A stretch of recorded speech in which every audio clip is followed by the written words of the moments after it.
Well, ladies and gentlemen, welcome back to the Go-To Food Podcast, brought to you by Blink, the UK company revolutionising the POS game. And today we're joined by a revolutionary man in his own right. A man who went from being a ballet dancer and a Billy Elliot wannabe to be an aerospace engineering student to a stoner who fell in love with cooking. He trained at Noma, went into business with Gary Neville, blew the doors of British fine dining with a man behind the curtain, a Michelin-starred. Great British menu fame, a fair do headies. Dishes that shouldn't work but somehow did. But then he walked away from the star, closed the restaurant and disappeared. But he's now back. He's in front of us. He's beautiful. He's had a big night out last night at the Ledbury. How was it? It was unbelievable. Was it good? Yeah, sorry, hi. By the way. Hi, how you doing? Right. Yeah, I think it might be the best meal I've ever had. Really? Yeah, I think so. Was the big man in? Which one? Brett? I'm going with Brett.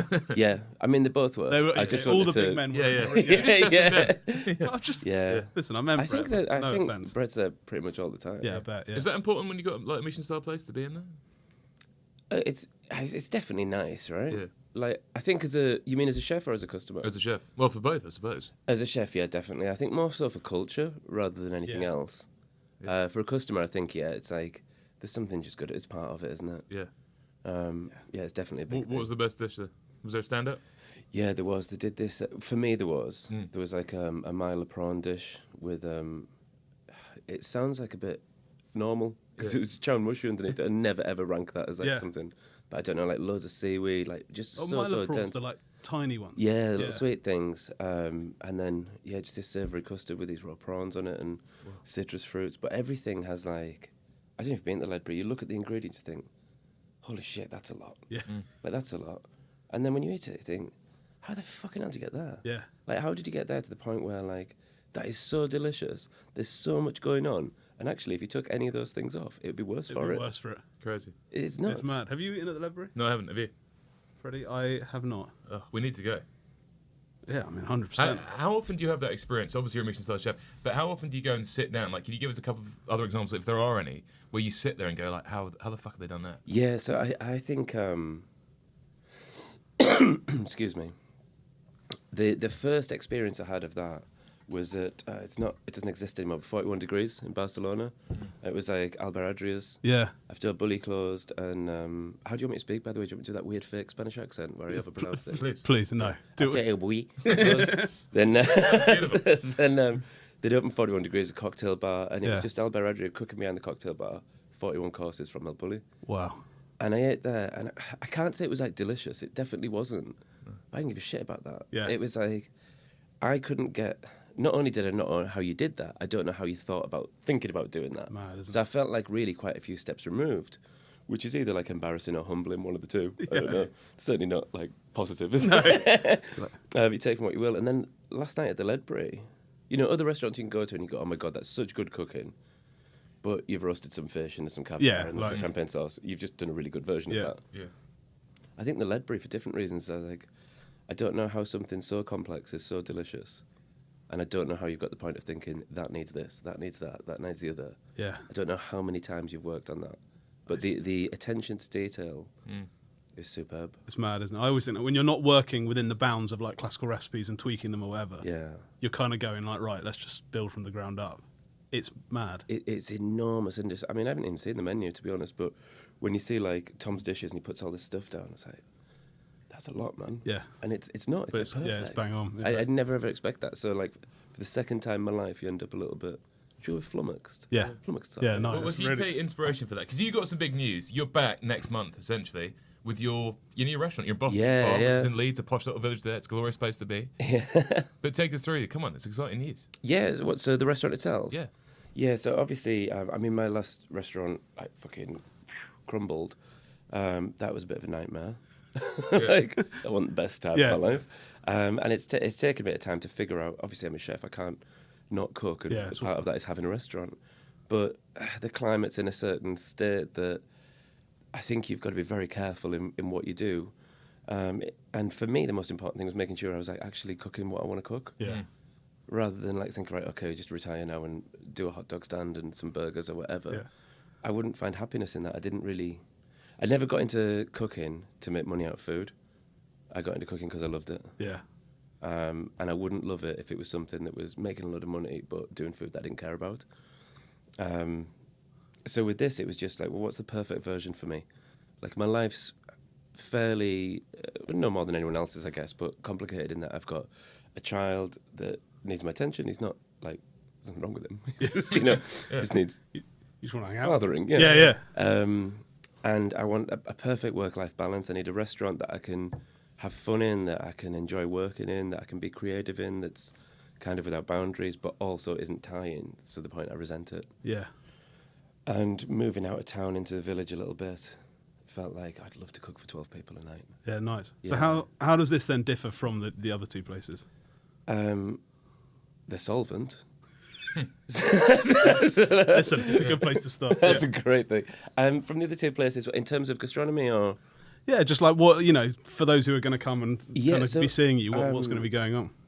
So for quite a few years, I used to close the man behind the curtain in January. We'd move over to France, take over the chalet, and just invite loads of mates over. And those mates also happen to be like really good chefs. Yeah. Like Tom Brown would come over, Sellers, Matt Orlando, people Jesus, like that. that must have been a messy night. I was going to say, Yeah. Fucking hell. I had 3 years of Tom, Brad, Gareth, Wow. Peter Sanchez. Lots of snow in the mountains. It was amazing. It was Everywhere. lovely. Great place to host it. Yeah. is that a skiing reference? Yeah. Yeah, okay, right. January's a great time to ski. January's a good time it to is. see, yeah. Yeah. I was just checking. Yeah, so we do this, and then I'd have like 12 to 16 guests in the chalet, and they stay 3 nights, and then like Gareth and I'll cook together one night, and then Tom and Brad will cook the next night, and so on and so forth. And it was just really easy. Yeah. Like really, really easy and really fun.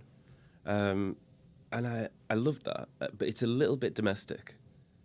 And so the idea with this is like I'd kind of want that environment, but without the communal dining, but still the feeling of like kind of, you come into our house a little bit. Yeah. And like you're being looked after that way. So I think it's a bit of a hybrid between like kind of intimate kind of omakase, where I'm cooking in front of you because the kitchen's there, being in a chalet, and then a full-blown restaurant. So it's super, super tight. There's only 6 tables of 2. Wow. I'm not doing a table of 1 or a table of 3 or a table of 4. That's it, just 2s, because I can carry 2 plates. So is it just going to be you cooking? No, there'll be 3 of us. Okay. Yeah. Nice. Yeah, there'll be 3 of us. But then we'll work together on everything. So I'm only open 3 nights a week, 1 lunch, which means I can be there for all of them. So that's my thing, where I couldn't do that with my behind the curtain. It was just impossible with like having a baby and a child, Yeah. 3 days a week means I can be there consistently. Yeah. We close when I can't be there to go on holiday or whatever. Yeah. And we work as a team. So if we're making bread, then we get in the morning, we make bread together, clean down, we make the sauces together, and we do this, that, and the other. So there's full accountability on me, rather than like me having any like trust issues or anything, or staffing problems. Sounds like the dream. Oh, it should be ideal. Set menu? Yeah. Yeah. Yeah. How many courses are we looking at? About 20. Wow. Yeah. But of that, I think courses is a bit of a strange word, isn't it? It's like, it's not really. No. Like like little bites. yeah. Bites, yeah. But in like, I don't think it's overwhelming. I never want anyone to leave feeling like stuffed or anything like that. No. Well, you mentioned it. Psycho Sandbar was your place before. Early 2024, you opened it up. Open for 7 months. I mean, talk us through the highs and lows of that place. I can talk you through the lows. Talk us through it. Okay, so it was built on necessity. So I had a massive problem with Man Behind the Curtain that we never really recovered from COVID. Yeah. So the brief backstory, Man Behind the Curtain, is that was a restaurant that was set up on 30 grand. And fuck knows how... Oh, sorry, Mello as well. Yeah, please do. Fuck, balls, cock. And within a year, it was just really, really successful. You made quite a splash on 30 grand, yeah. Yeah, so it's like... So we just put back into it, and then... I was super lucky with Michelin, and Great British Menu happened almost at the same time, like within week after week after week after week. So then we had this mass kind of bookings. We were full for a year. Yeah. It was all on prepayment. It was amazing. And then the place that I was at, the Sports Direct bought it. Mike Ashley wanted it, so I needed a new building, and found a place within the same building. But the rent had gone from like 20 grand a year to 120 a year. Wow. But it didn't matter because we were full for a year. Yeah. And when we opened, we were on £60 a head, and we'd gone up to like 120. So everything was good. The trajectory was like nice, and it kind of made sense. And the business plan on that day worked.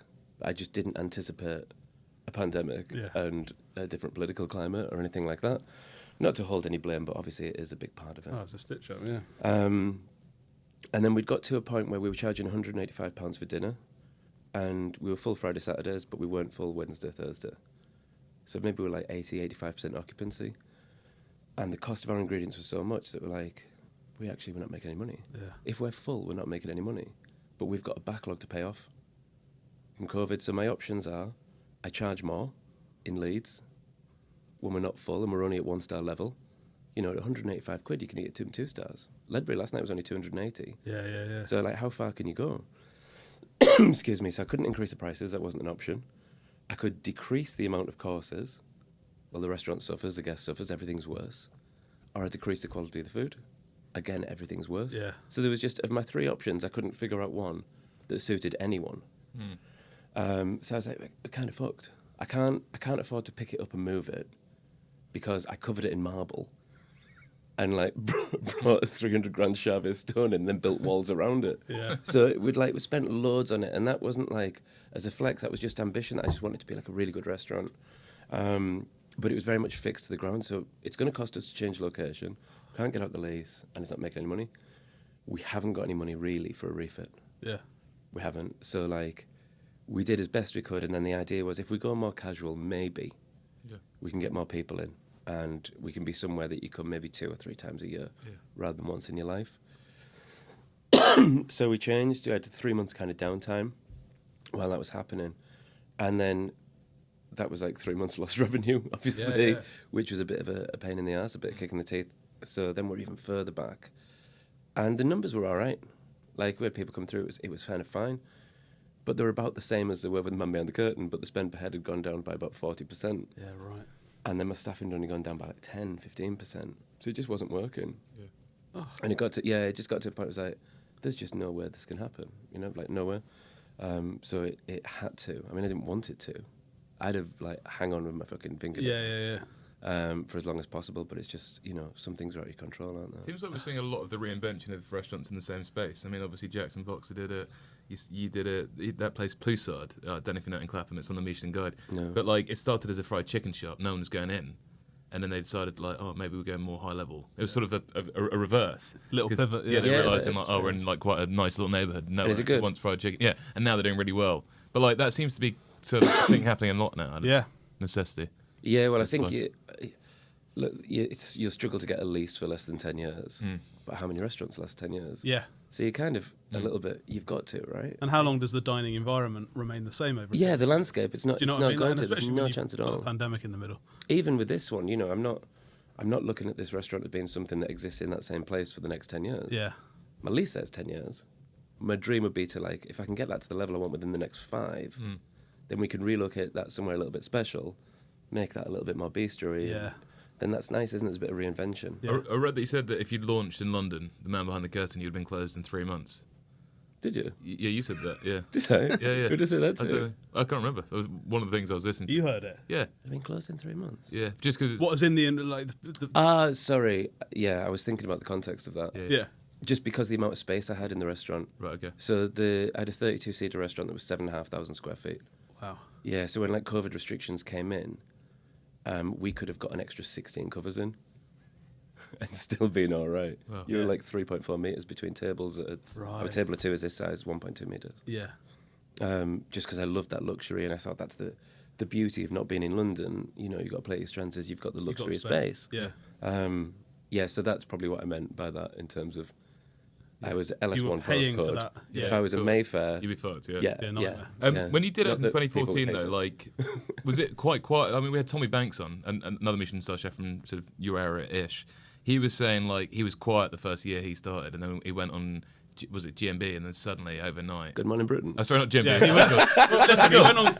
Oh, sorry, Great British Chef. GBC. GBM. Great British Menu. Sorry, it's early in the morning, folks. Listen, GBM. He went on fucking GBM, not... What did I say? Good GMB. Yeah. I'm fucking dyslexic. It's okay. He went on GBM, and then suddenly he was booked up for a year. Similar experience? Same thing, cash in the bank as well, where you go... Yeah, exactly. Brilliant. Yeah, definitely a similar experience. I don't know if you get the same effect now.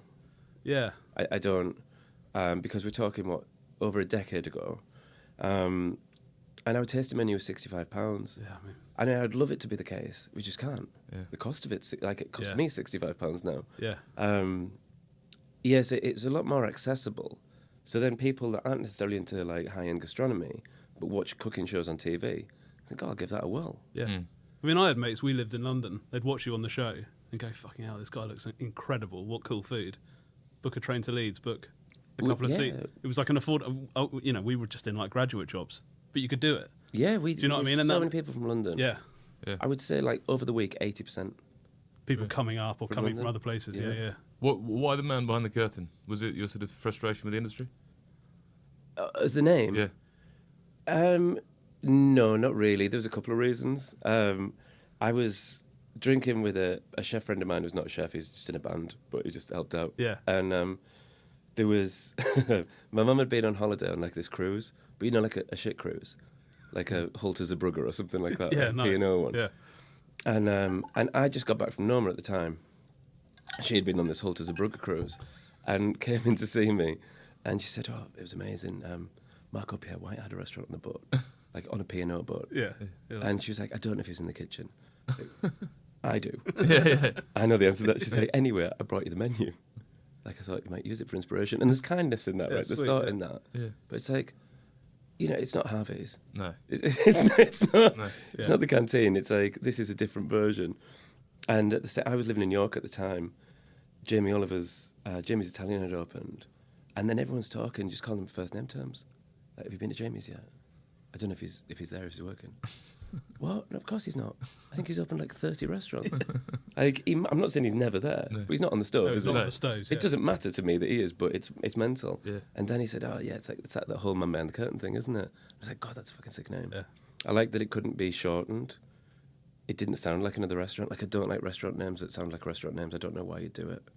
I don't know why you'd give anything like a 4-letter neo-Nordic nonsense. Yeah. Like Quan or whatever. Yeah, like Noma. Noma's great because Noma's the first to do it. Yeah, true. Yeah, but true. If you're gonna like They pick a create language that you don't speak, Yeah. and then Noma, it's actually Finnish for like streets. Yeah. Yeah. It's a great Why? name.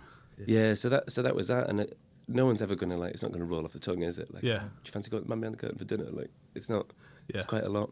So that was that. In those, like when you said it kind of happened in like 1 week after the next, the GBM Nice. and the Michelin star. Yeah. Which one had a bigger impact, like at that time? It's impossible to tell. Because it was just like, Yeah. bang, we're off. I think that long term, no, actually, you know, it would be hard to. Yeah. I don't think either can exist without the other for me. Because the Great British Menu was great for like publicity, but it didn't signify quality. There was no like stamp of like, oh, this is actually really good. And I mean, the last thing I ever want to be is fucking wacky, ever. Like, it's gross, isn't it? But I think there's definitely a version of that. You could be like, oh, he's a bit mad. Yeah. And I didn't want to be that. And I think getting the star at the same time was saying, oh, this is this is a different kind of way of viewing haute cuisine or whatever. But also there's a stamp of authority that's recognised that people say, oh, it's actually shit hot as well. Yeah. So It's actually a beautiful combination then. Yeah, to happen that close perfect, together. Yeah. Perfect. Yeah. You described the food and ambience of the restaurant as not particularly based on what you wanted, but on what you hated and didn't want. So was it ironic in that sense? No, sorry. What I mean by that is that I won't go to a restaurant, see something that someone else has got, and be like, I need that for my restaurant. I would never like have that magpie thing, which I think happens quite a lot. The thing that would be the reverse for me is that if I saw ginger Barocca in a metal cup and I was like, oh, I don't like drinking out of a metal cup, make sure we don't have metal cups. Yeah, right. And Do you like drinking out of metal cups or not? Sorry? I love drinking out of metal cups. Can we give them a glass cup, please? It's the first thing I saw. It's a Blink cup. It's a beautiful... Have you got a POS system for your new restaurant yet? I've got about 300 missed calls from Blink. Really? A guy called Patrick, Oh, he loves my mobile number. Really? He loves it. Gets him in the morning, types it. Yeah. Just for the buzz. I have actually been speaking to them. But I don't know where I was going with that. Use the code. So it's not like I didn't put things in that I hated. I just... you were avoiding. I was avoiding things that... I think you can only be an expert in yourself. Yeah. I don't think like that's arrogant to think like that, but I wouldn't want to build somewhere that's second guessing where the next person wants to go. All you can hope is like, right, well, if you do exactly what you want to do and then hope that there's enough people that will get on board with it and like your taste in these things, or like the level that you want to play music, or the smell that you want in the restaurant, or the comfort levels of the chair, or the precision in the plate, and whatever, to be that way rather than that's shit. Let's get it in the restaurant. You know, that was never You've also said you're not inspired by seasonality. That's just where your produce comes from, which I think a lot of people would agree with you. Yeah, I think that there's so obviously isn't that just the standard thing though? Like, I really don't understand it. I think that my view has always been that these things aren't bad. Like seasonality is not bad. Like definitely not. It's a good thing. Isn't it given? Yeah. Like if you go and buy like a suit from like Savile Row, you're just expecting that it's really good material. You don't need to be like, oh, this is actually our farmer Jeff. Yeah. You know what I mean? I don't need to know that level of information. I'm just going to trust you that it's shit hot. Yeah. I don't want to know that kind of thing. And I think with the seasonality, I don't think you can look forward to things. Certainly, you can be like, because when it's winter, it's a bit crap, isn't it? You're like, oh my God, I can't wait for a bit of colour on my food. Yeah. But I think the inspirations thing is I'm not going to like start sniffing a hedgerow. No. You know, unless you're weeding it. Yeah. You did some pretty crazy dishes.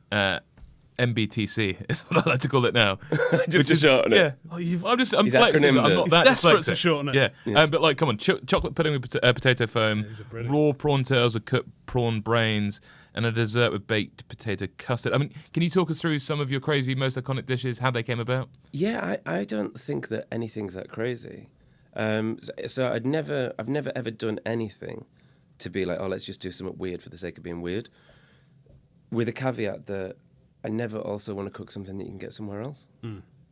So if it exists somewhere else, then we probably shouldn't do it, which is a bit of a separate subject. Pardon me, separate conversation, I guess, about kind of where we're at with hospitality at the moment. And then I always revert back to like what's the basic version of that.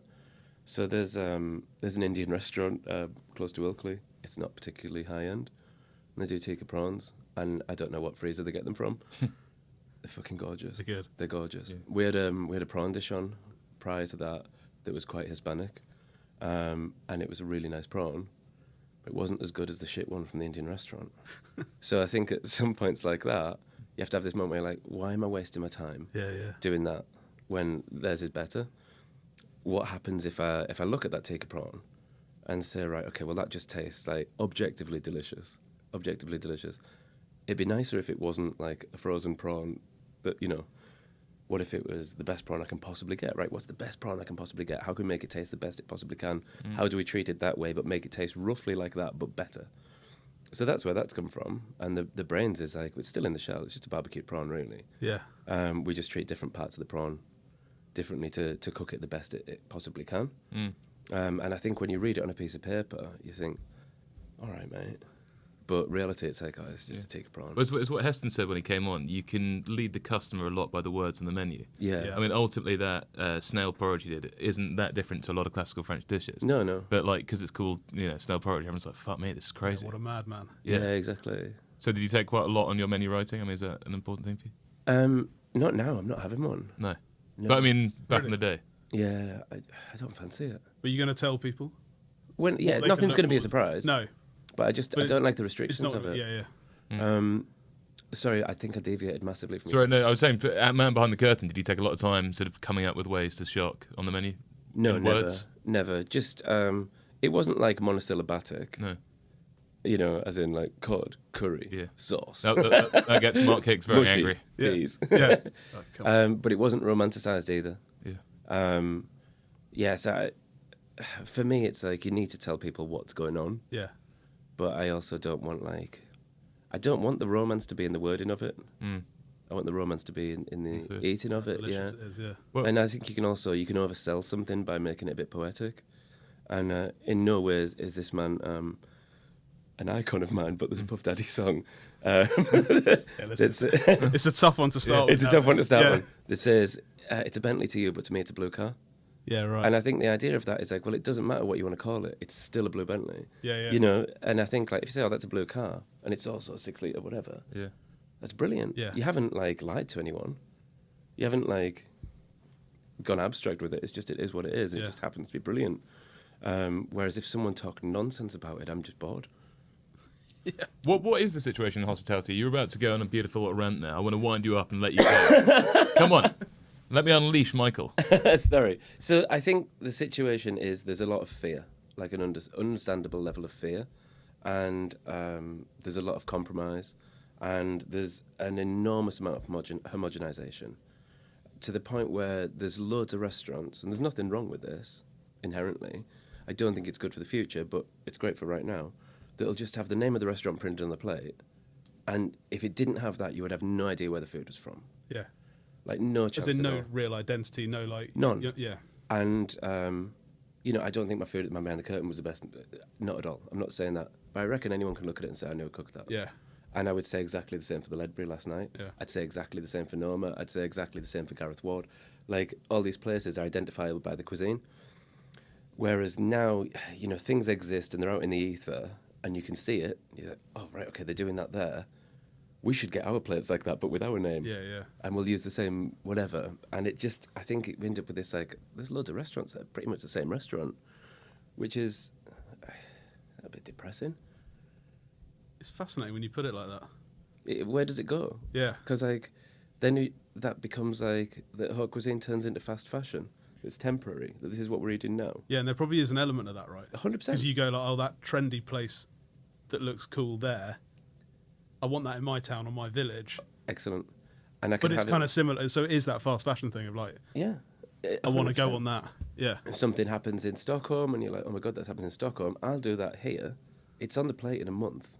Yeah. And it's maybe like, I don't know, you can have it in Derby. I don't know why I'm picking on Derby. I've not even been. But like, you can have a version of that in Derby that's like 60% as good as one in Stockholm. Yeah. But 600% cheaper. So you just go there and then it's like, I'm just seeing the same thing all the time, So it's a little bit... I don't think it's a great time. There's exceptions. Don't think it's a great time for creativity within hospitality. Yeah, you've just said, obviously, a few absolute legends.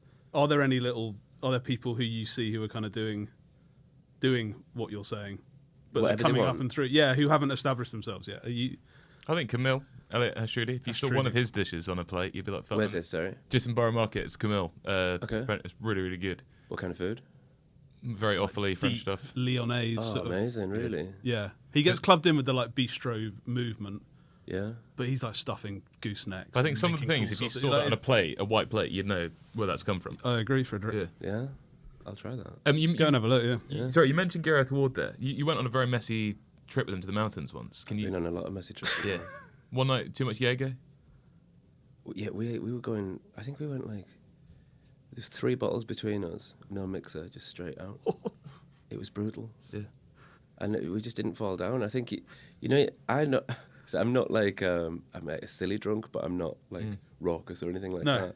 And normally I just get tired and be like, oh, bedtime, And we didn't. We were in a nightclub and we just kept going. We're like, shit, we're just drinking really quite an awful lot here. And I believe that Amelia was pregnant with Carl at the time. So she was buzzing. Yeah.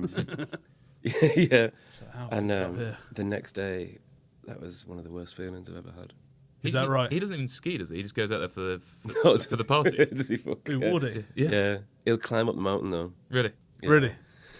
My mate's got a snowboard school in Morzine, in Voriaz, and first time Gaz came over, he had a lesson, and I think he lasted about half an hour, and Gareth said, like, would you really mind if I just fucked off over there and got some roast chicken and a beer?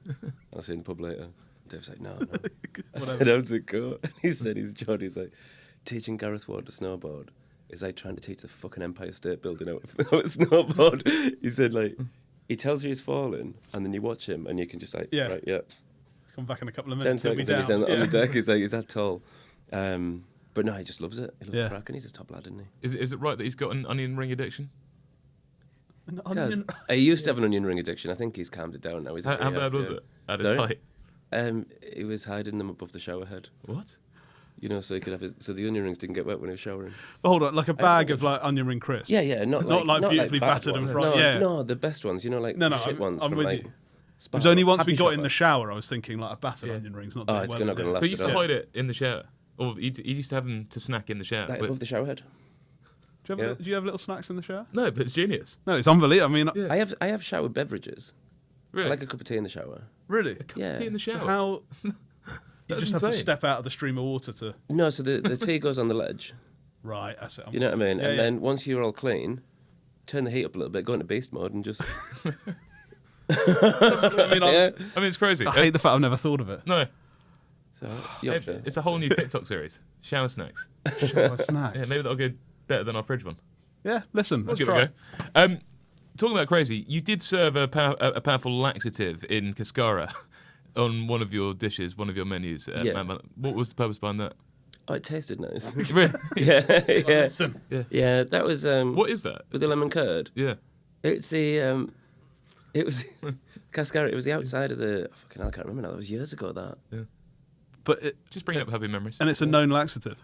Well, I didn't serve it as a laxative. No, yeah.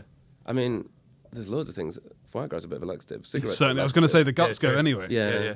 Oh no, 100%. When they go, they go. With and the That's what I'm saying. I wouldn't need Cascara to get me going. Yeah. Just like butter. In large enough quantities. Yeah. But no, it wasn't to like shock or anything like that. It was like someone gave me. It was like, "Do you want to play with us?" I was like, yeah, it tastes good. Yeah, it's fine. It's enough. That's all I need. What is your creative process? I mean, obviously you've come up with all these iconic dishes. How do you start? What's the process? I think it's this is such a non-brainer, but you have something that tastes good, that is like, so say like the cod dish, for example. Like fish and chips just taste really good. Yeah. I really love fish and chips. I think it's a nice thing. And I like the vinegar, I like the salt, and just think, well, what can I do like that that's better? And then sometimes I'll have something that's slightly like that. Like there was Nuno Mendes did a cod tripes dish with onions, like a classic Portuguese thing, when he was in Bethnal Green. Yeah. It was fucking beautiful. And I tried that, like making a version of that with actual cod loin. I was like, oh, it's getting there. It's a bit, like fucking cover it in vinegar. Like put more potatoes on it. And it's like, nice one. I'm kind of where I want it to. It's not like a mock-up of fish and chips. But I think there's only so many flavours that exist in the world. There's only you so tend many. to be driving towards like a flavour or a feeling that a flavour. Yeah, I like eating this thing. Yeah, so let's. What's the best way we can do that? Yeah. Definitely. That's for the most part. Yeah. And then do you put the input, so the cod line or the food, the produce, do you just put it through loads of different techniques? Like how do what's the like filter that you go like, or are you just going, oh, I think I know how I can get to there pretty well? Pretty straightforward. Yeah. I think like, a bag of ingredients, how to cook that, how to cook that, how to cook the other. So in the case of like, say, a prawn, well, I know how to cook that prawn perfectly. Yeah. I don't know how to make it taste of a curry and also cook it perfectly. So there's some work to do there. But as to treatment of that and which parts of the prawn I cook and how, like I'm pretty au fait with it. So it's never going to be like why don't we try and batter it first? And then, there's not like trial and error. I think there's only so many methods. You'll have something somewhere. And like, oh my God, that tuna was amazing. What'd you do with that? Did this, that, and the other. I'm going to do that, but I'm not going to do your dish. Yeah. What's the dish you're most proud of so far? I think it has to be cod. Only because it was responsible for success. So it put my kid in clothes. And, put him through school. And kind of got allowed me to do something I love as a living, and also shaped the direction of my cooking. Because once I'd kind of gone down that path, it was then very difficult to start like doing like baby vegetables and it turned out I got to a point right the menu, the man behind the curtain, I was like, fuck, we can't use the colour brown. We can't, it looks shit. Like genuinely, like out of context, it looked shit. Yeah. Well, that's horrible, isn't it? That's like every sauce is delicious. Yeah, that's meat. Done yourself. Yeah. And it just, if we had anything that wasn't like kind of striking and monochromatic, which is hard to find naturally. Yeah. Then it looked a little bit out of sorts, so it was quite limiting. Yeah. But it definitely shaped that. And kind of got us where we are. Also, sorry, I was just going to say, limiting yourself is normally what leads to greater creativity. Yeah, it's definitely better. And I know, if you can do anything, then you do nothing. Yeah, exactly. 100%. Right. Obviously, you've got Ben and his mates coming up on the train for a weekend trip. In the early days, the man behind the curtain. But what about like the big chefs coming up? Because obviously you grew up watching Jamie Oliver on TV. You're the same kind of generation where you love watching all these cooks and stuff. To have people like Michel Roux and stuff come into your restaurant and eat your food, want a photo with you, that must have been quite a crazy moment. Yeah, that was nuts. Yeah. I don't think I enjoyed that at the time as much as I should have. Yeah. And it's weird, isn't it? Like you look back at things that have happened, you think, oh fuck, that's a bit nuts. Yeah, that was cool. Yeah, that's mad that happened. Or you, I don't know. In the moment, I tend not to. This sounds really miserable, and I don't mean it to. I tend not to enjoy things like that in the moment, or get like. I'm seldom excited. Yeah. Seldom. So when things are happening, it's like, oh shit, Michelle Roux's in. Like, I mean, I massively respect that guy. I'm not saying it's not important. It's super important. But then you're so focused on kind of what's happening. It's like, right, yeah, we'll do a picture, and then all these staff are kind of buzzing. And so you're kind of, I don't know, herding a little bit. And then afterwards you can sit back and think, oh, fucking hell, like, probably the most important people in British gastronomy, Pierre Kaufman, stuff like that, it has come up. They're there. We're not around the corner. No, yeah. This isn't pardon me, it's not an accident. They've come up. And that's mad. Yeah. Like, that's really, really mad. Or when you go to a different country and you eat in a top restaurant and they know you and you're like, oh, man, that's so cool. Pretty cool, yeah. Yeah. It's crazy. David Bowie's had a bigger effect on your career than the Roux Brothers, though. No, I didn't say that. You did? No, I didn't. I'm finding quotes, mate. You did. I spent a lot yesterday picking out quotes. No, is it a bigger effect on your cooking career than the Roux Brothers? Cooking direction. Okay. Oh. Yeah. Okay. Cooking direction. I'll meet you in the middle. So, I imagine David Bowie was shite at cooking. Yeah. Roux Brothers are phenomenal. Yeah. So no, I'm not going to say that. What I meant by that is so easy to take out context, isn't it? It When is. You sound like a right. Listen, Um, we got a wizard here. I know, but do you know what I mean? But I think it's like, I can't do, say, like, what the Roux Brothers do at the level the Roux Brothers did. I can only do me, and kind of what inspires me. The basis for that is entirely kind of Roux, Kaufman, Ramsey, like all these people that kind of came before us that are unbelievable chefs that work so hard to get things to a level that they are. That's the basis for it, and that's the framework. But in terms of direction, well, do I want to be a shit version of that? Absolutely not. I'd rather be my own version of me. And that's going to have more impact by looking at people that I think were like kind of outliers. That were, I mean, David Bowie's a good example. I'm not like mad over David Bowie or anything like that. But, what do you call him? Mark. Thank you. Yeah. So, like, Bowie took loads from bowling. Loads. Yeah. But kind of did it better. I love T-Rex. Yeah. But I think Bowie was more successful for taking things that he saw and going, I'm having a version of that. And I think there's something lovely in that. Yeah. I think there's something lovely in being able to go out for dinner and say, right, I can't do that because you're doing it. But there's something about that I like, that there needs to be a version that happens elsewhere. And that could be in a crappy Indian restaurant, it could be in a chip shop, it could be in a 3 Michelin-starred restaurant. I don't think it matters. The most important thing is you don't do a cover version, like, ever. Yeah. Which is definitely what happens at the moment. Like, someone says something like, right, that's on there. It's somewhere else. Yeah. You don't do a cover version, you do your own kind of thing. But the reason you're doing it is because you had that and you fucking loved it. And the reason Bowie's singing like that is because he saw T-Rex and he thought, you guys are amazing. And that's the effect, I think. I was just seeing you, because you remember Billy Elliot, the film, he dances to, I think, Get It On by T-Rex. It's Cosmic Dancer. Oh, it's Cosmic Dancer, isn't it? Sorry. I was dancing. Yeah, I danced myself right out the womb. But I was just picturing you in a... Womb. I'm guessing you didn't wear a leotard, but you also... You're from the Northeast. You're the real-life Billy Elliot. Yeah, You I mean, studied not ballet really. for 7 years. What's that, sorry? You studied ballet for 7 years. Yeah. It was a long time ago, though. Yeah. Well, all right, we're going to get into that. I was setting up 3 decades. the Bowie thing to get into another thing, which was this Led Zeppelin quote, because you once had a customer compare or complain about your food. He said it was bland.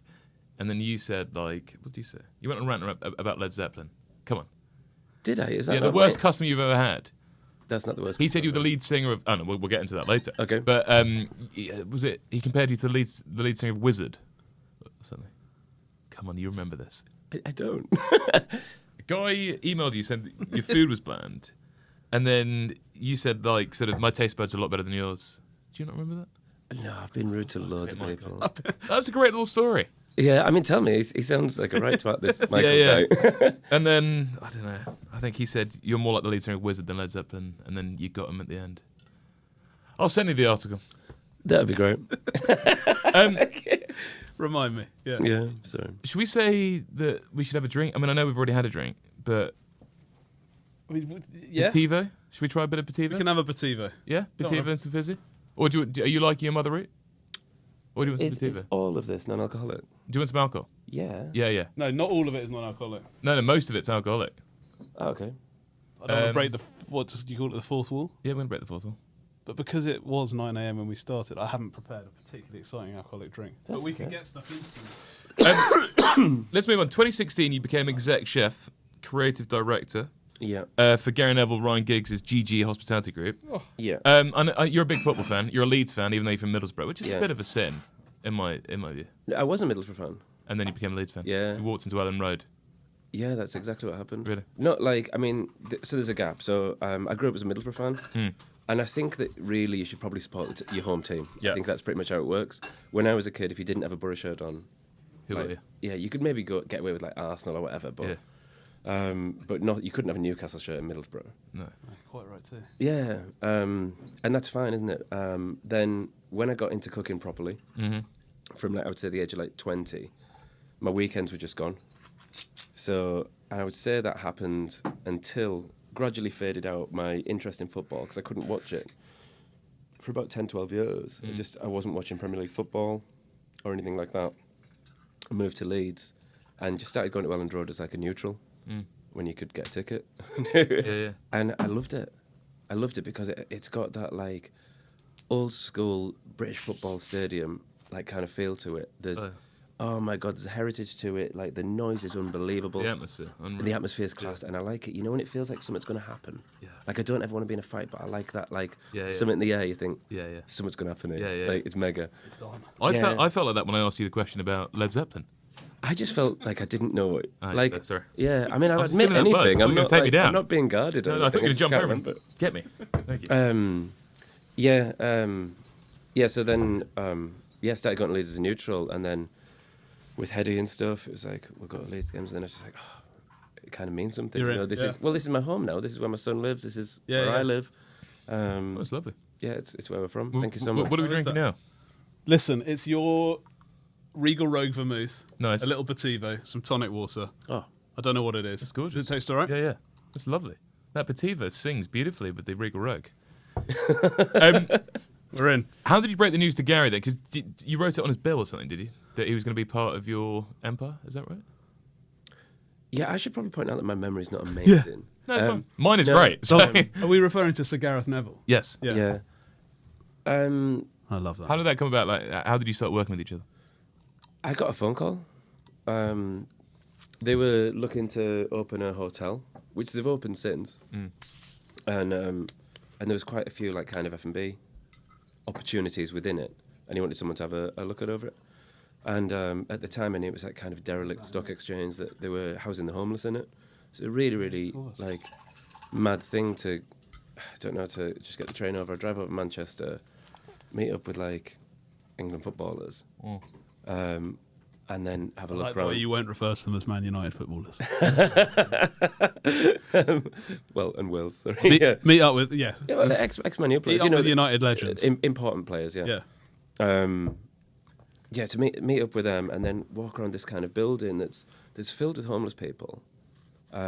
Filled. There's there was an unbelievable amount of poverty, and it's kind of like, it was a bit unsung. It wasn't like they were putting a poster out the front saying we're doing this, but they were stocking up the food and everything was really nice. So I got on board to work on that. It took like loads of time, and was just, for one reason or another, just delayed. And I'd been in Manchester for like a couple of years. And then there was other investment companies like floating around that made it a bit more complex.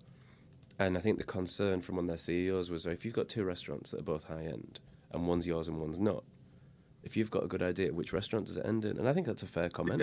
You know, it suggests that you've only got one good idea, which probably isn't far from the truth, but at least three. Yeah. How do we protect them? We said, we can't give you any shares in this, but maybe we could buy into that, just so there was a little bit of like kind of synergy.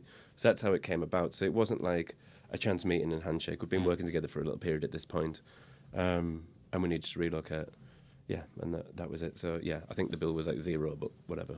What was the restaurant? Because it was a space-age Asian called The Rabbit in the Moon... Rabbit in the Moon. At the National Football Museum in 2017. Yeah, that wasn't the restaurant. Wasn't it? No, I mean, that was a restaurant that I opened with them. Yeah. But that wasn't one of the restaurants. The restaurants was at the Stock Exchange. Tom Carriage ended up doing it. Really? I wanted this like Parisian style elegant dining room. Yeah. I would have loved that, but like a modern version, but like really sick. And they have this beautiful dining room, and that was my plan. So it was going to be called The Man Who Fell to Earth, which is a David Bowie reference. It's a good name, that. No? Yeah, it's another great name. So that was going to be called that.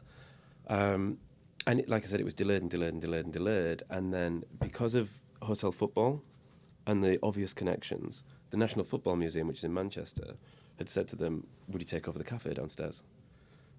And with that, you get like a free restaurant on the top 2 floors. So you do all the F&B for it, but there's a restaurant on the top 2 floors. And Gary said to me, like, "Can you do anything with that space? We need to kind of put something in." And I had 3 restaurants planned for the Stock Exchange. So it was like a pub downstairs, fine dining restaurant, and then there was a casual kind of rooftop. Yeah. Have some mussels and a glass of champagne thing. I said, "I'm opening 3 restaurants next year. I don't think there's a reason for like a 4th. So I can't really do it as me, but maybe there's an opportunity to put someone else in there." So a lad that was my head chef that was really young, he ended up doing it. And it was kind of more what he wanted to do.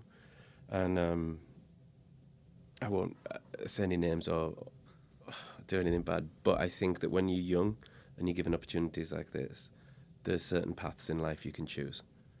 And quite often they're not conducive with a professional working environment and can land you in trouble. Yeah, right. So it didn't work. So like he'd had to go, and then I had to like step in for a little bit, but it was like I'm doing a day every fortnight. You know, it's just, it wasn't really. No. But I mean, it wasn't a failure in any way. It's just we couldn't really run it. And then the Stock Exchange thing, sorry, going back to that, because that had been delayed, the budget for what we wanted to do within it had got less and less. During this time of delay, I'd gone from the upstairs on top of a clothes shop to a full marble-clad, polished stainless steel, glamorous restaurant. So I said, I've kind of already got that now. Like I've got this restaurant that I wanted to with a purpose kitchen. So now there's a chance that actually this is at a level that it's going to take a lot for that second one to get there. And there was conversations about like how I split my time, and I wasn't happy with the amount of time that I was allowed for Leeds. Yeah. So we like amicably parted ways on that. And that's that really. But did Gary get involved in Man Behind the Curtain? No, not from like a business perspective. Oh, okay. Yeah. I mean, he bought into it, but he wasn't like, oh, I've had an idea for a new starter. Yeah. No. But he's an investor. Yeah. Oh. But it was quite a messy end for you guys, wasn't it? That was horrendous, Yeah. Absolutely horrendous. Yeah. Is that quite hard to come back from? I mean, obviously now you come about, it's incredible. But like, was that the hardest thing you've been through? I mean, By far. Yeah. Can you talk us through just? Yeah. I mean, I know it's brutal, but like. No, I don't mind talking. Really about interesting. It. I don't mind talking about it. I don't like saying it in like articles that are written down because like little bits can come out from it. Yeah. But when you're talking about it, it's absolutely fine. So we had like a debt that was building, and it was pretty much entirely HMRC and a little bit of landlord, but minuscule in comparison. And once like the COVID buzz was over, we were struggling to get that back, and then trying to change it to make it work again cost us another $100,000. Yeah. Which is $100,000 we couldn't pay to HMRC. And the whole reason for changing, the whole reason doing everything, was to make the business successful. And I think people forget, like, no one's a fucking thief. Like, everyone's just trying to make things work as best they can. So by the time it got to the point where this is intangible, it's like, there's actually like this £500,000 of debt here, which is a lot of money. But it's a lot of money, but if you're turning over like 1.82 million a year, half of that, if it's 250 grand, you can maybe navigate your way out of that. But this is a point where like, no, we're not going to see projected sales that increase next year. It's not going to happen, and it's not even washing its face anymore. So I had to close. So we owed, I think it was about 30 grand to the landlord and about $500,000 to HMRC. Christ. So liquidate it. Can't do anything else. And everyone that like any butcher, any supplier, any like Noma man, that we didn't have a great deal of debt. We were, I didn't with normal people. I hadn't sold someone sea bass and not given them money for it or anything like that. Ran off with their oysters. But anyone was like kind of paid off.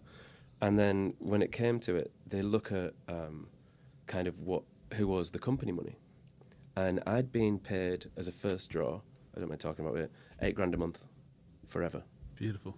So that was my deal, but it was coming through as a draw rather than PAYE, which is like a piece of paper that says that's your wages rather than whatever. Because it was a draw out of the company, when we weren't in profit anymore, it has to go down as a loan.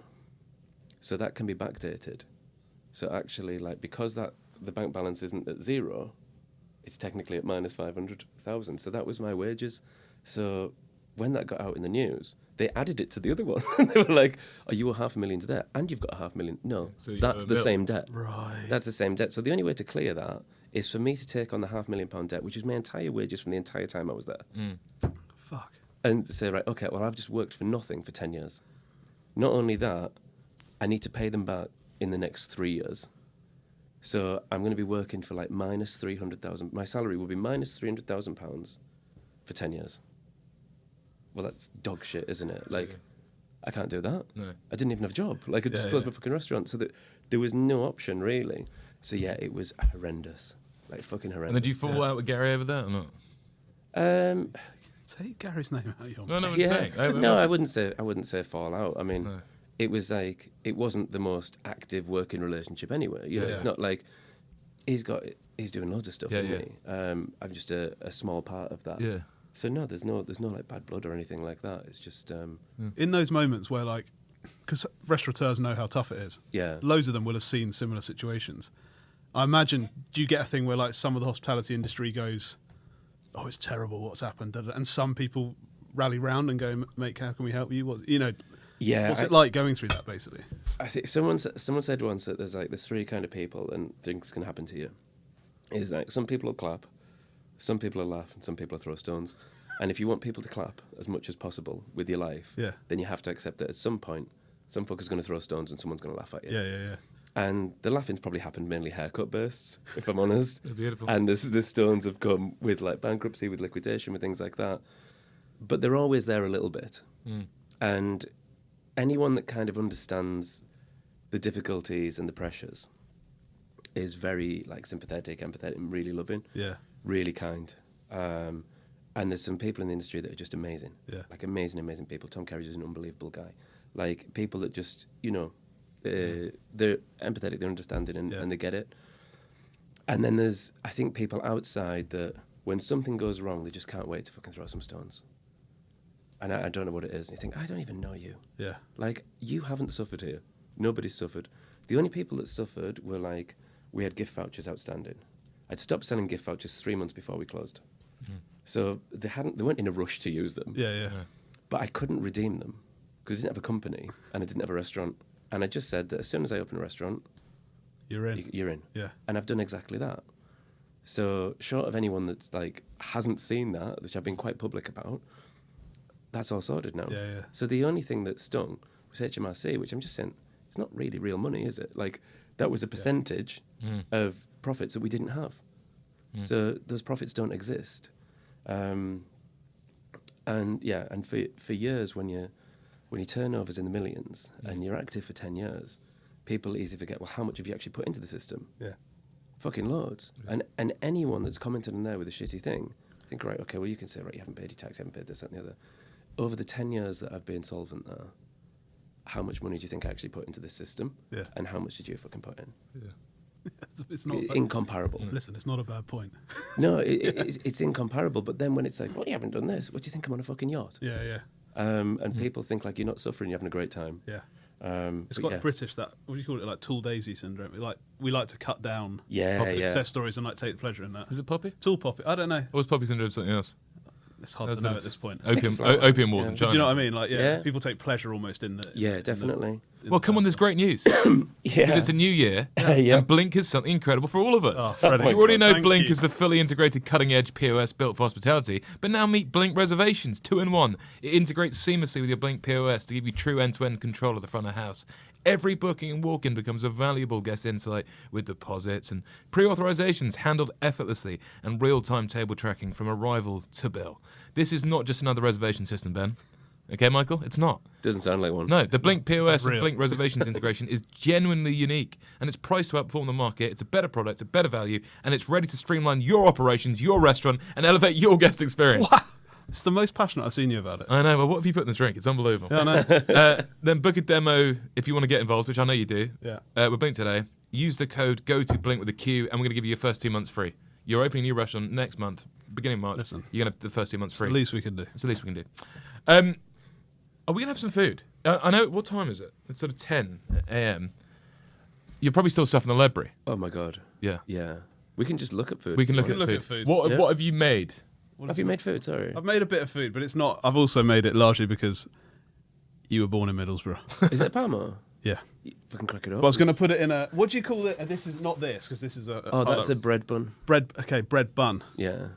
Okay. Were you thinking like studies or anything like that? No, I don't know what they're called. Can you anymore. tell Michael about your hallucination in Middlesbrough?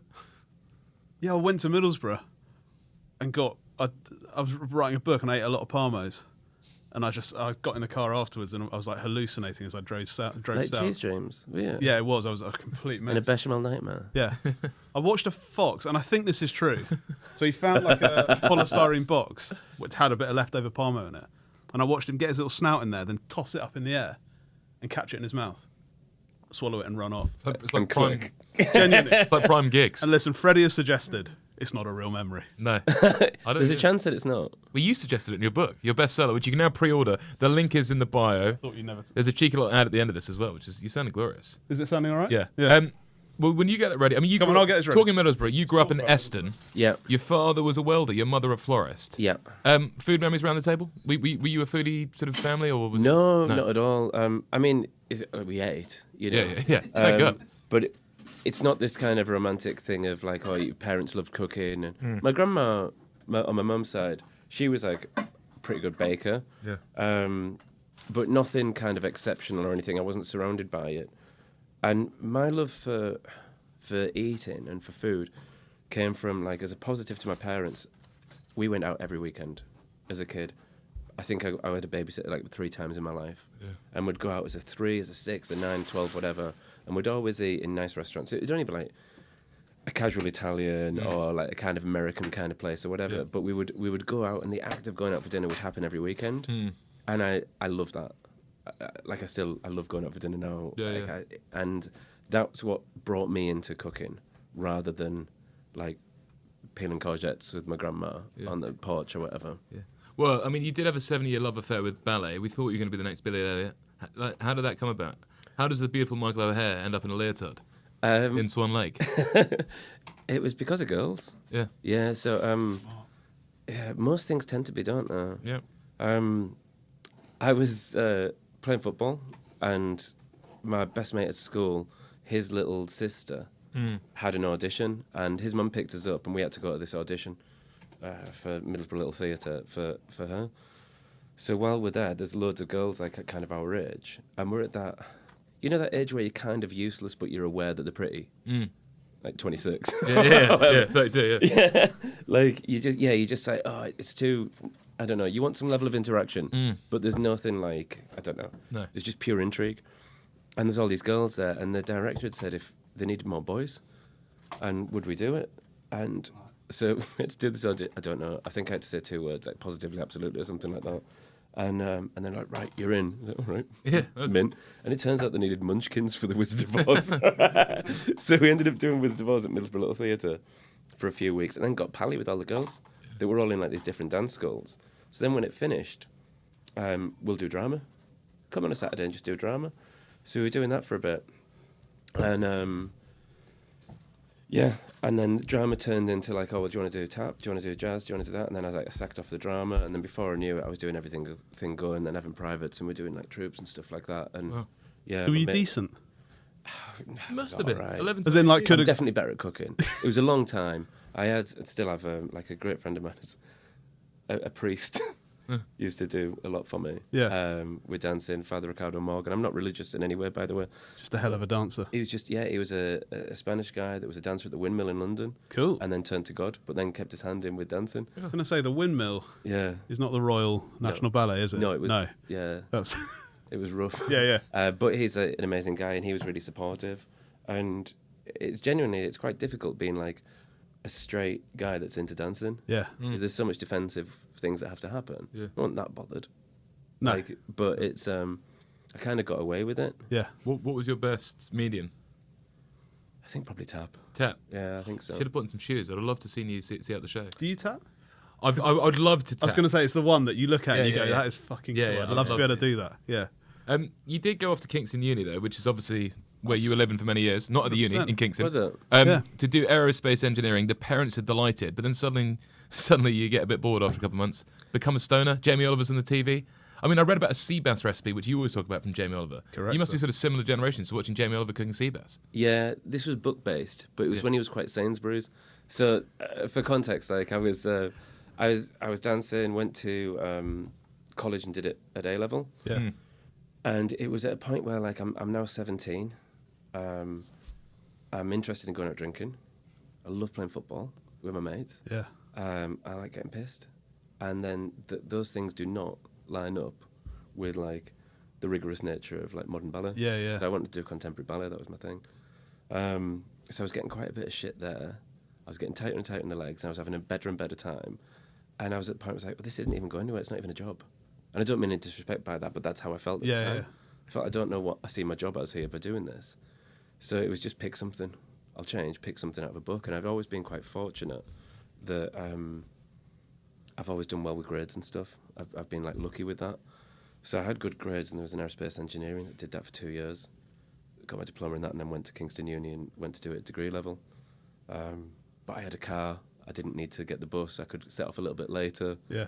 I could smoke a bit of weed, and I'd be like, oh, I fucking missed class. Oh. Missed my lecture, whatever. And ultimately, I went to the wrong uni because it was so like international, and that course is so math heavy that you don't need to speak English to do it because there's so much numbers Right, involved in right. it, or certain sections of it. So I didn't have like a group of mates that was like, oh, can we talk about this? I just didn't have that camaraderie, whereas I had friends at Manchester Uni, Salford actually, that had all that.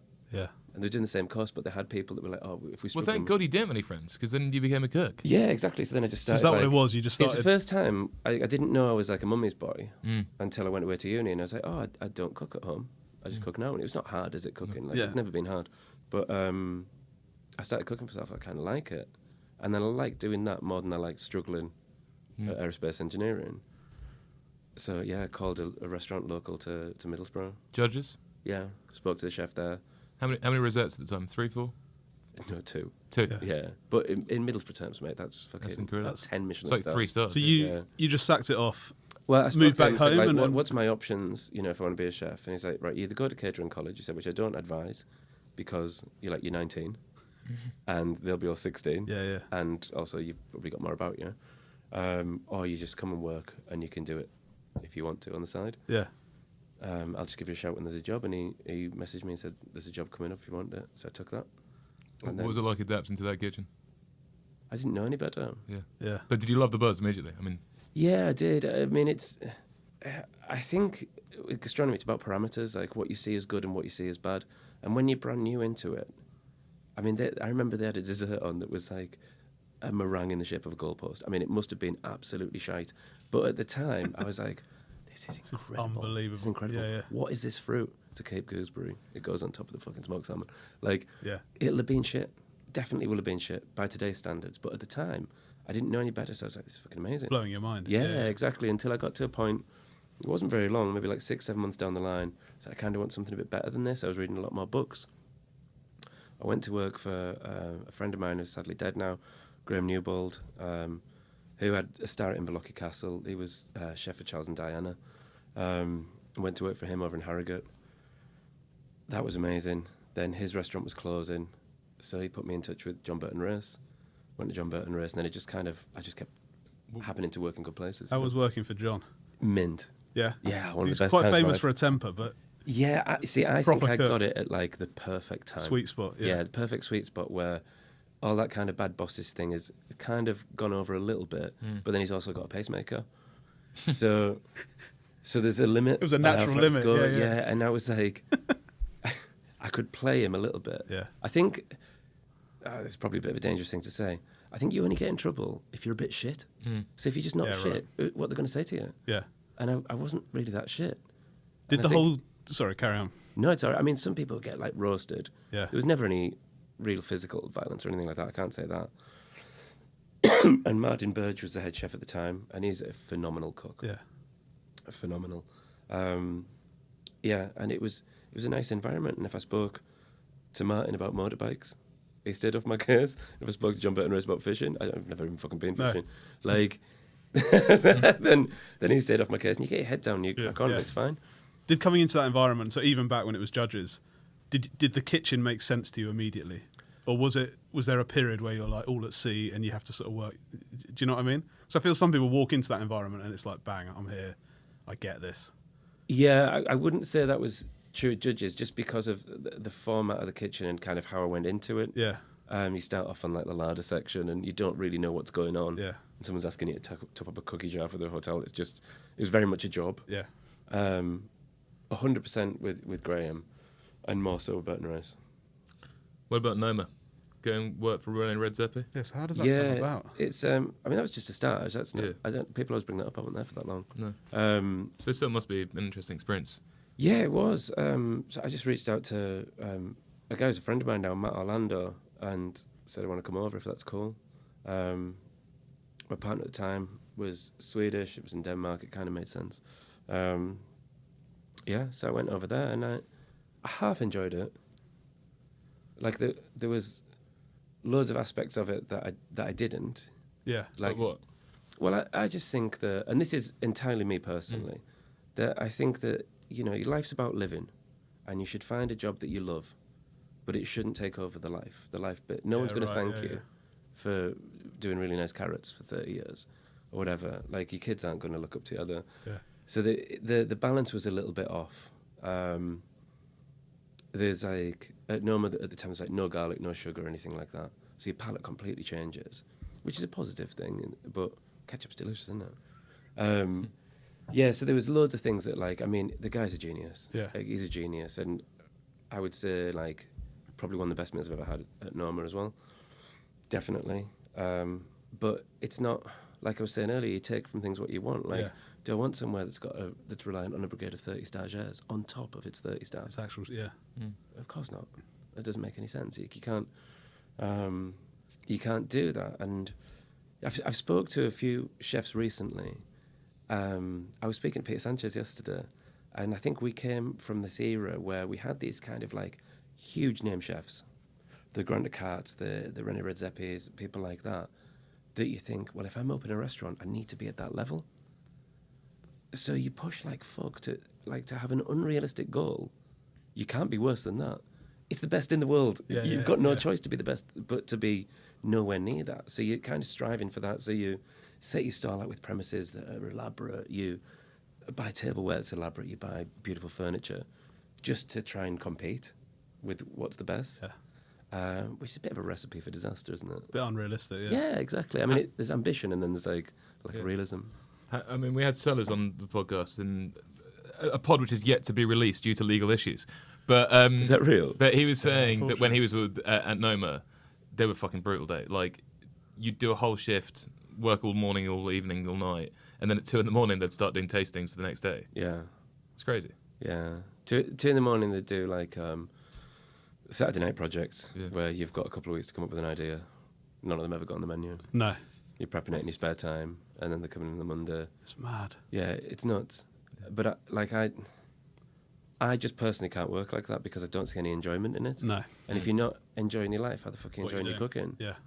You're just hyper-focusing and... Were there any things, from a cooking perspective or culinarily, that you did take away from that? Oh, yeah, there was seldom something that I didn't take. Yeah, right, yeah. I don't mean like as a copycat. I just meant like, fucking hell, that's cool. That's Cool. cool. Yeah, that's nice. It's a nice way of working. Most things, in fairness, I would never, ever critique the cooking there. No, it's unbelievable. Ever. It's amazing. It was just, for me personally, it was like, if I'm going to set up my own stall, how do I want it to look? It's probably not this environment. No. It's probably not. Like, I'm quite a happy person. Yeah. I've never been in a physical fight in my life. There was a few a day there, you know, it's like... Really, I guess everyone's so fucking tired. Everyone's so tired, everyone's so like, fuck it. There's a lot at stake, the stakes are quite high. Yeah, between chefs, or like... Is the head chef taking a sue down, or...? No. Renee would be good in a scrap? Probably not. No, but then he's got that advantage, isn't it? Like, you're going to hit him back, I thought. No. Yeah, that's so true. So what, he just hit someone and... No, he didn't. I'm not accusing him of anything. Oh, no, sorry. Fucking hell. But there was a bit of scrapping in the kitchen. legal issues. Yeah, that's it. There was a bit of scrapping in the kitchen. Yeah, it was more physical than would be allowed with cameras in now. Yeah.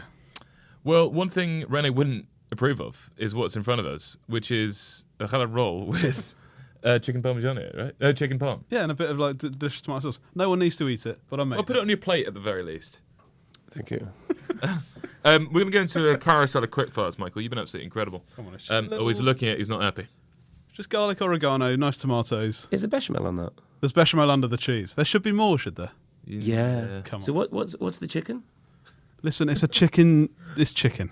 What's that chicken? what's That's chicken? That's Chicken- chicken burger fillet, isn't it, from a freezer? Michael, you don't need to be looking in there like Mate, that. you've given a Michelin-starred chef a chicken burger fillet from the freezer. Listen, he's a humble man with roots in Middlesbrough. Okay, what I would say is that, like, Don't touch it. firstly, I'm very grateful. That's very sweet of you to say. That's not a Parmo.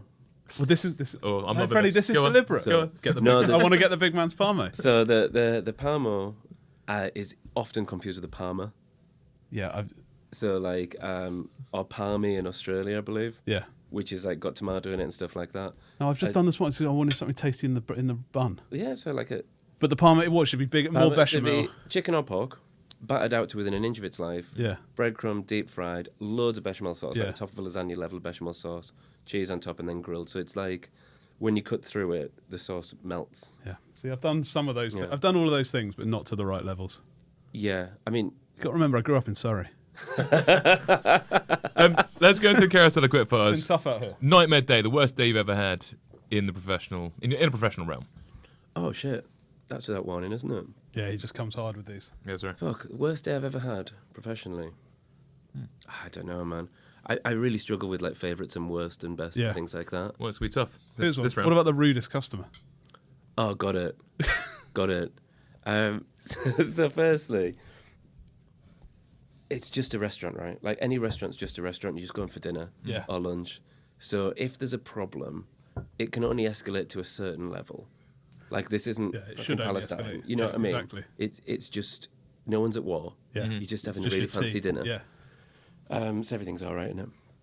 This at the man behind the curtain, we had like a seating area. It was big, but with 8 seats in, and we did 8 people every 30 minutes. So the 7 o'clock people sit there at 7 o'clock for 10, 15 minutes, have a drink, some canapes, and then fuck off in the restaurant, and we roll it like that. This lady had come an hour and a half early for a table of 2, and she was on her own. And could you just sit at the bar and have a drink? And my staff were like really lovely. Had said to her, "I'm really sorry, we can't. Like the setup is, you can come 50 minutes before if you like. It'll be available, but we need that for the guests that are before you, and then this is how it works." She's like, "Well, it's free now." I said, "Yeah, but it's not going to be," and kept going on. She got really, really irate, and then Lauren came through and she said, "I've got this lady. She's refusing to leave," and I was like, "Please, just go to her and say, explain it. You don't need me to tell you what you're." Yeah. So she went back and she's like, "Michael, she's now like sat on the stairs," and I went out and with like the stairs that come in. She said, "I just want a drink in the bar," and I explained it to her, and she was like, "Well, I'll sit here and I'll wait." I was like, "Well, you won't. You can't do that because I think we've missed the dynamic here. It's kind of my house. You know what I mean? I don't have to cook for you. You don't have to be like that." I said, "But let's be real. Like I said, and I don't mean anything bad. It's not my place to pry. But no one's ever been that upset about not being able to sit at a table for a drink. So I'm going to suggest that I think there's something else going on here that isn't my fault and certainly isn't Lauren's. Why don't you reassess? There's a cocktail bar over there. Go and grab a drink or whatever. Come back in an hour. We'll have a glass of champagne for it. It'll be fine." And she got up and left, and she came back an hour later, and she was like, "Hi, I've got a table booked for bang bang." Completely different person with a now husband or whatever, or a partner. But just sitting on the stairs and saying, "Well, I'm going to stay here until I get a drink." Nutter. Yeah. Crazy. Beautifully handled. though. What's on too many menus? What's on too many menus? Oh my god, stuff that's on shit. You know, like a tart. Then why is it on like raw popcorn? You know, like, there's a wooden bowl Listen, it's a very valid question. with raw popcorn or like pearl barley that's also not cooked, and then there's something that doesn't contain either of those things on top of it, like a tuna tart on top of some pearl barley. The pearl barley is put on a flat plate. So like, if you put that flat tart down on the flat plate, would it fall over? Does gravity work different on fucking maize? Like, I don't really understand why this like vegetal gravel exists. You often get it with petit four, don't you? Sorry? You often get it with petit fours, do you? What? Yeah. Silly little silly little things like that. And then I don't understand it. So I think that's on too many menus. Yeah, good. And everything. You know. Yeah. Everything's on too many menus. All food is on. You know, when I was like, so I'm 45. When I first started going out drinking at like 16, 17 or whatever, the worst thing that could possibly happen is that somebody's wearing the same clothes as you. That's as bad as it gets. Yeah. Fucking hell, I might have to go home and change. And now that's the best thing that can possibly happen. Like, people live for it. Yeah. You know, I do the school run and everyone's wearing the same clothes. Yeah. And if they're not, they feel a bit shit and then they go and buy them the next day. And I think that culture has bled down a little bit into restaurants. Yeah. Where we're like, oh, we haven't got like a little tart with raw fish in it. We've got to have our We've got to have one of them. One, yeah. What's different to it? Fuck all. They've got pearl belly in it. Get the popcorn. Yeah. Like, it's just, it's bizarre. Whereas I would think if you see something you got on your menu, like, fuck, if they're going to claim that, we probably need to take it off ours. Yeah. Because it exists elsewhere. Why would you want something that already exists? I agree. That's a very good point.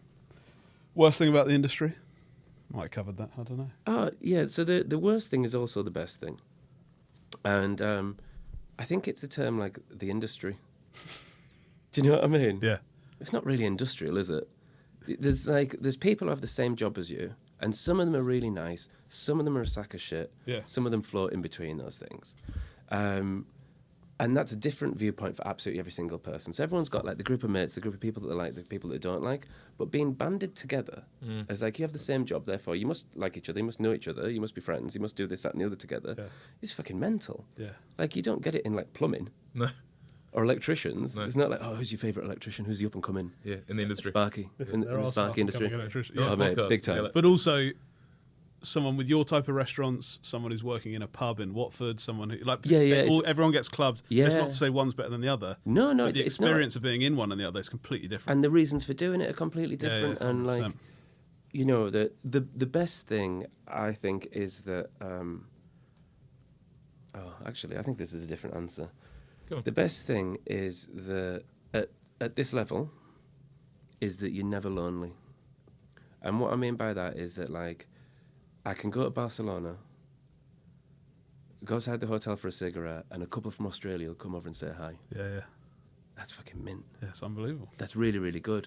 Like, oh, hi, Michael, watching, you know, as we're here on holiday, whatever, what are you doing here? And you have a conversation. It's like, oh, fucking hell, like, for the most part, obviously it's not worldwide or anything like that, but for the most part, you're in a position where someone might know you, and that's like kind of nice. Yeah, and be nice to you, yeah. Yeah, and they're really nice to you, and they're really kind. And most people, I've never had anyone that comes up to me in the street and is like throwing stones. Oh, No. mate. Ben had that the other day. Did you? Wasn't a fan of the pod, was he? Listen, Was that Sellers? I can't remember. there's a lot of people that aren't. There's a lot of people in that category. Yeah. What, that came up to express an opinion on it? And quite right too. And they didn't like how you did chicken palms, and rightly so. You're right. Let's go into No, you're just being silly. Let's go into go-to locations. I okay? wish you would. First thing which comes to your mind: your go-to weeknight restaurant. Where do you go for just a simple meal? Okay, so there's my go-to cuisine is like Japanese. Nice. As an easy thing. But it's winter, so I'm going to flip it a little bit. There's a fondue place that is about 30 metres away from my front door called the Cheesy Living Co. Oh, nice. And they do this truffle fondue with roast potatoes and roast garlic and stuff. And me and my son loves it. It's like one of his favourite things to eat, so we'll go over there and just smash a fondue. Beautiful. Sounds incredible. Favourite place for like a celebratory, like a blowout supper? That would always have to be somewhere different. Yeah, right. Okay. Yeah, that can't be like the same thing. So I haven't got like an occasion restaurant. It'd be like, what are we going to have for that occasion? So if it's my partner's birthday, then it's what restaurant we're going to this time. Yeah. If it's my birthday, we'll go to a different one, but it wouldn't be like, oh, we do that. You'd go back to go and have a celebration. Where's next? That's a great question. I don't know the answer to that. So I've kind of done everything up until right now, based on the fact that I've got a bit of a slog with the restaurants. Yeah. It will probably be back to San Sebastian. We went to San Sebastian last summer. It was amazing. Good, isn't it? Yeah. Has the food got better in Leeds? Obviously, since you started the revolution a bit. Did you ever go eat at Tom's? I don't think I had anything to do with the revolution. Oh, you did? I think it was the food progressively got better in Leeds, definitely. Leeds is really good at casual, at street level. For occasion dining, we don't really have anything. if I'm honest. Yeah. And that's not because of lack of Michelin, although there isn't anything starred at the moment. You'd have to go outside of Leeds. You'd have to go to the Michael But Wigg. Tommy Banks, he's got a place, isn't he? In York. Oh, that's New York. Oldstead, yeah. So Sorry. yeah, but he's probably about the same My distance geography. as Michael Wigg. It's an hour or so, I think. Yeah, yeah. But again, everything's outside of the city, which I think is the future of experiential dining for the most part. Obviously, you've got like outliers like the Ledbury. Yeah. But normally, if I'm in a city, I don't really want to be eating for 3-4 hours. What about that little French place in Leeds? Bavette, Yeah, superb. yeah. Absolutely superb. Sandy Jarvis. Yeah. Is that the Yeah. place? Yeah. That's We need to get the up best restaurant in Leeds, Really? by far. Come on. Yeah, up. See you, Sandy. And his husband, such good cooks, such great wine, Yeah. such great service, really, really easygoing. Yeah. Just good people, you know. Nice. Well, if you're going to take us on a dream foodie weekend, Yeah. where are we going? Where are we eating? We're going to Cadiz. Whoa. Yeah. Nice. We're going to Cadiz to Angaleon's restaurants. There's two. Taberna de Chef and then Poniente. In Cadiz? Yeah, Yeah. it is. Like on the port side, it's just. I think it's an unbelievable thing that he's doing with fish and anything from the sea. Cool. But it's underpinned by being delicious. Yeah. Like I think with like Adrià Brothers, it was just unbelievably creative. But it wasn't like, holy fuck, that's gorgeous, you know. And I think when you have And that, often deliberately so. yeah, Like they're trying to challenge yeah, like you. or exactly, kind it's of, you know, challenging. This isn't like this is challenging as if if you've got like a bubble tea and it's filled with fish eyes, that's quite challenging. Yeah. But if it's delicious, You're like, cool. amazing. Yeah. If you've made that taste nice, I had an eel skin mochi. It's perfect. Really? Yeah, it tastes like a Milky Way crispy roll. It was amazing, absolutely amazing. I went with Gaz. We had a weekend there a couple of years ago, and he's been back since. I haven't, so it would be there. Yeah, I nice. think as like it's non-touristic, so that you're not like Yeah. seeing tourists everywhere. You can like kind of pretend you're local a little bit Yeah. with this haircut. No, but yeah, and then just eat great fish by the sea in a Spanish town that no one really goes to. Well, Great shout. well, come on then. Have we got time for the Yeah, go-to of course. three-course meal, Freddie? Always. Your final 3 courses. If you're putting together like a beautiful 3-course dinner, Am I eating it or am I cooking it? I'd like you to eat it. Okay. You can cook it as well if you want to, but you can also Am can select someone else to cook it. But is this like a death row question? It's kind of a death row meal. Death row meal. Yeah. Okay. So main course is doner meat, chips, and red spice. So like So what's red spice? you know, like salt with a paprika. in. Okay, yeah, Yeah. nice. So the red salt. So the chips go in first, loads of salt. Yeah. And then I'd like my doner meat taken. You know they have that pot where they shaved it earlier. I know the pot, yeah. And it's just sat in its own piss. Yeah, yeah. I want some of that. Like, I don't want them to drain it. I want them to pull it out and Yeah. let all the fat go in the chips for a bit. Yeah. 50% of it that, and then 50% fresh cuts. The like fresh grilled stuff. Over the top. Wow. Chili sauce and garlic, too much where it's like, this might be a soup. Yeah. I want it in a really unenvironmentally friendly container. Yeah. Like, I really don't want that You thing don't want that to breathe. biodegrade. No. No. Get that your can mate stay Gareth to forever. make it then. Wrap it in foil and let it, like, just walk it somewhere for about 5 minutes so it's all sweaty. And then I'd like to be served that in a dressing gown with no shirt on underneath. Well, I'd like no one watching. yeah. And I'd like to put it in just with a fork. Nice. Yeah. Never ever cutting it. So if it's too big, I just Yeah, let it just drip on it's my on, chest. it's on the chin, on my on the tits, chest. whatever. Yeah, so that would be my main course. Yeah. Oh, get behind that. Starter, I'm going to go oysters. Nice.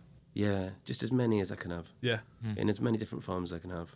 Okay, Like, right. it's So like- no, you It's can just do stuff forever to food, it. isn't Yeah. it? It's just a Well, it's sort of being at Pearly Queen. Tom Brown's coming out the kitchen. He's doing some broiled, some fresh. Oh, okay, yeah. So I'm having fresh ones. Yeah. I'll have a couple of his buffalo ones, but I want to finish again. Actually, I'll have the ones that Ireland are good. Yeah. Like the rarebit ones. Yeah, nice. They're good as well. I'll Paddy have a Mayer, shout selection. him out. Maybe something with a bit of spice, a bit of Thai. Beautiful. Yeah, little Thai oysters. And then finishing on fresh again. And then for dessert, I'll have steak tartare. Listen. Yeah, because fuck. Almost as good as Giles Like- Goran when he said he'd have a bag of cake. You ever what? A bag of coke? Yeah, Yeah, the pudding. Corin did finish. He'd have a on nose cake. up.